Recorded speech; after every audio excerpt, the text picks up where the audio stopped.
jour, Dieu vit que la méchanceté des hommes était grande sur la terre. Leur cœur était dur. Dieu soupira de tristesse. « Oh, dit-il, la haine est en train de détruire la terre. » Mais parmi les hommes, il y en avait un qui était juste, Noé. Le Seigneur l'avertit. « Je vais faire monter les eaux sur la terre pour faire disparaître toute cette méchanceté. Mais toi, ne crains rien.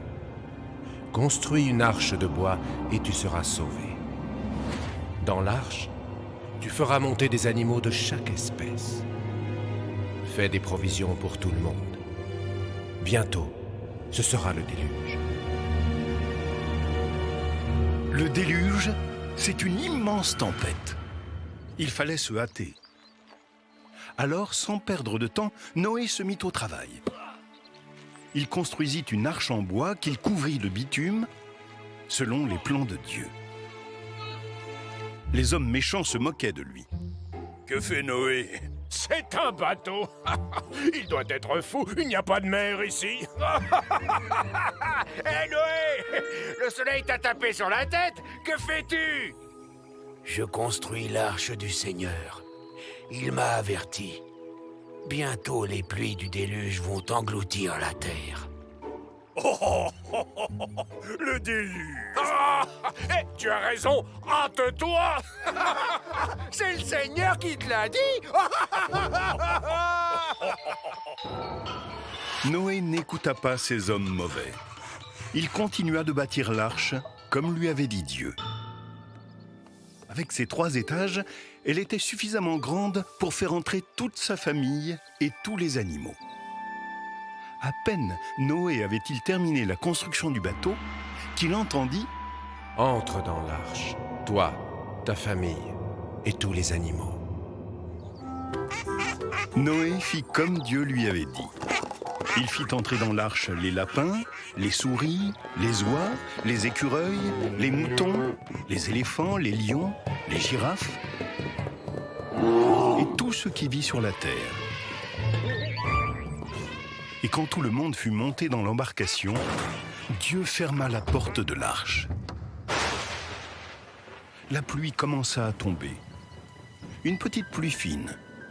Et puis une grosse averse. Et puis des torrents d'eau tombèrent, le jour et la nuit sur la terre, sans fin.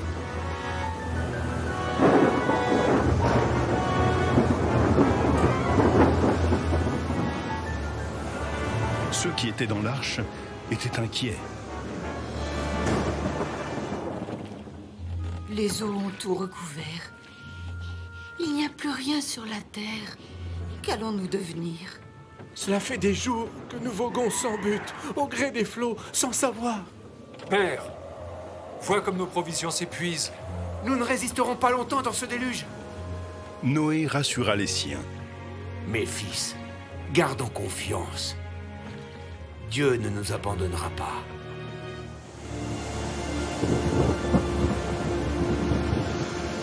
Père, je ne vois plus rien. La pluie est sans fin. Les animaux perdent patience. Patience, mes amis. Ce déluge ne durera pas, je le sais. Gardons espoir et prions Dieu d'avoir pitié de nous. Noé pria. Il pria ardemment pour que Dieu ne l'oublie pas, lui, sa famille et ses amis, les animaux. Qu'il n'oublie pas la biche et l'écureuil, le lapin, le héron, le scarabée et l'ours blanc. Alors, après 40 jours et 40 nuits, Dieu se souvint de Noé. La pluie s'arrêta et les écluses du ciel furent fermées. Le soleil brilla à nouveau et la lumière. Dans le bateau, l'espoir revint. Attendons que le sol soit sec et nous pourrons tous sortir de l'arche.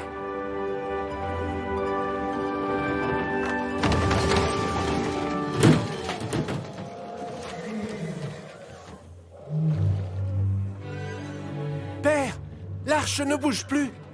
Ah! Terre! Notre bateau s'est posé au sommet d'un mont. Nous sommes sauvés! Noé monta en haut de l'embarcation et ouvrit la petite fenêtre de l'arche. Puis il dit au corbeau noir: Va voir si les eaux sont asséchées.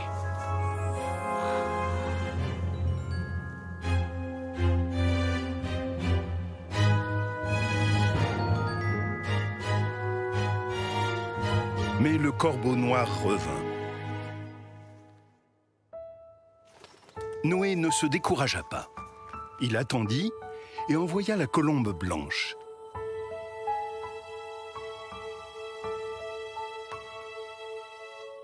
Une troisième fois, il la renvoya. Va, petite colombe. Rapporte-nous de bonnes nouvelles cette fois. Mais la colombe blanche revint avec les pattes toutes mouillées. Noé attendit encore 7 jours. Il lâcha l'oiseau une nouvelle fois et la colombe revint le soir avec un rameau tout frais d'olivier dans le bec. Regardez! Les arbres sont à nouveau verdoyants. Bientôt, nous sortirons de l'arche. Encore un peu de patience. Il n'y a plus de danger. Sors de l'arche, toi, ta femme, tes fils et leurs épouses, et tous les animaux qui sont avec toi. Soyez féconds sur la terre. Noé sortit de l'arche et il construisit un autel pour célébrer le Seigneur. Dieu dit: Désormais, il n'y aura plus de déluge.